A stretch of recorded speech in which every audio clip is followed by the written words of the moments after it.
चला तर मंडळी, आज आपण बनवणार आहोत सोयाबीन पुलाव, जे की भंडाऱ्यामध्ये आपल्याला खायला भेटतो। देवाच्या प्रसादामध्ये जे पुलाव खायला भेटतो ना, तसाच एकदम परफेक्ट माप घेऊन पुलाव बनवणार आहोत। व्हिडिओ शेवटपर्यंत पहा। व्हिडिओ आवडल्यास व्हिडिओला लाईक करा, चॅनलवरती नवीन असाल तर नक्कीच सबस्क्राईब करा आणि फॉलो करा। चला तर मग सुरुवात करूया। पाहू शकता, एकदम मोकळा सुटसुटीत दाणेदार पुलाव बनवणार आहोत। खडे मसाले घालून पांढरा पुलाव, जसा भंडाऱ्यामध्ये खायला भेटतो ना, त्याच पद्धतीचा एकदम त्याची चव। परफेक्ट माप घ्यायचे आहेत। तांदूळ किती घ्यायचे, पाणी किती घ्यायचे, एकदम परफेक्ट माप। चला तर सुरुवात करूया। आता 1 वाटी तांदूळ, मोठी वाटी तांदूळ अर्धा तास अगोदर धुवून ठेवलेले आहेत। पाणी ठेवायचं नाही, धुवून सुके करून ठेवायचे आहेत। इकडे घेतलेले आहेत खडे मसाले, तर सगळे खडे मसाले घ्यायचे आहेत आपल्याला। आणि इथं 1 बटाटा आणि थोडीशी फुलगोबी कट करून ठेवलेली आहे। टोमॅटो घेतलेले आहेत 2 आणि कांदे घेतलेले आहेत 2। अद्रक लसूण पेस्ट, हिरवी मिरची आणि बाकीचे साहित्य। चला तर कुकरमध्ये करायचा आहे मोकळा दाणेदार पुलाव। तेल टाकलेलं आहे, त्यामध्ये अगोदर शहाजिरू घातलेला आहे आणि आपले जिरे घातलेले आहेत। बाकी सगळे खडे मसाले घातलेले आहेत। 2 कांदे उभे चिरून घातलेले आहेत। कांदे थोडेसे सॉफ्ट होऊ द्यायचे आहेत, आपल्याला जास्त परतून घ्यायचा नाही कांदा, फक्त थोडासा नरम झाला पाहिजे। बाकी सगळे साहित्य थोडे थोडे मोठे मोठे चिरले तरी चालतात, कारण पुलावमध्ये मोठे मोठेच असतात। 2 हिरव्या मिरच्या टाकलेल्या आहेत। अद्रक लसूण वाटून टाकलेला आहे, पेस्टसुद्धा वापरू शकतो। हा जो पुलाव आहे ना, याला खडे मसाले लागतातच, कारण खड्या मसाल्याशिवाय पुलावला टेस्ट येत नाही। वाटल्यास थोडासा अर्धा चमचा खडे मसाले वाटून त्याचे पावडरसुद्धा टाकू शकतो। इकडे घेतलेले आहे सुके मसाले, 2 चमचे पावभाजी मसाला, सोया चंक्स मसाला घेतलेला आहे आणि अर्धा चमचा गरम मसाला घेतलेला आहे। इकडं बटाटा आणि फुलगोबी टाकलेली आहे। आता सध्या गाजराचं सीझन आहे, गाजर, शिमला मिरची, बीन्स हे सगळे टाकू शकतो आपण।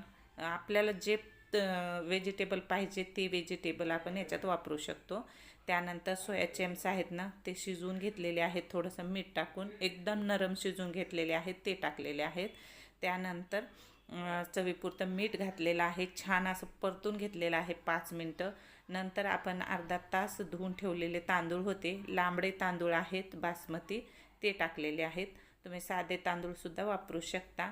जितके तांदूळ घेतलेले आहेत ना, तेवढंच पाणी घातलेलं आहे, कारण बासमती तांदळाला पाणी खूप कमी लागतं, त्यामुळे एकदम परफेक्ट तेवढंच पाणी घेतलेलं आहे। जास्त पाणी घ्यायचं नाही, थोडंसं चिकट हवा असेल तर थोडंसं जास्त घ्यायचं आहे। 1 वाटीला 1.5 वाटी पाणी घालायचं आहे, कारण प्रत्येक भाजीला पाणी असतं आणि आपण तांदळात जर पाणी जास्त टाकलं तर चिकट होतो। मग त्यानंतर खूप सारी कोथिंबीर घातलेली आहे, चवीपुरतं मीठ घातलेलं आहे आणि 1 उकळी आल्याच्या नंतर 2 चमचे गावरानी तूप घातलेलं आहे। छान असं मिक्स करायचं आहे आणि कुकरचं झाकण लावून 2 शिट्ट्या काढायच्या आहेत। एकदम परफेक्ट दाणेदार मोकळा सुटसुटीत भंडाऱ्यात मिळतो तसा पुलाव तयार झालेला आहे। ज्यावेळेस आपल्याला स्वयंपाक करायचा कंटाळा येतो ना, त्यावेळेस तुम्ही अशा पद्धतीचा पुलाव करून खा। हलकं फुलकं जेवण आहे रात्रीच्या वेळी आणि एकदम खायला आवडणारं, मुलं खूप आवडीने खातात। नक्की एकदा करून बघा, खूप टेस्टी लागतो। पाहू शकता किती छान असा मोकळा सुटसुटीत झालेला आहे। एक तांदूळ असा निवडून काढू शकतो, अशा पद्धतीचा झालेला आहे। आणि सगळ्या मध्ये भाज्या दिसत आहेत आपण टाकलेल्या। आता यामध्ये आपले आवडते व्हेजिटेबलसुद्धा टाकू शकतो, पनीर टाकू शकतो, जे आपल्याला आवडतात ना व्हेजिटेबल ते टाकू शकतो। चला तर मग पुलाव झालेला आहे आणि ताटात काढून घेऊया।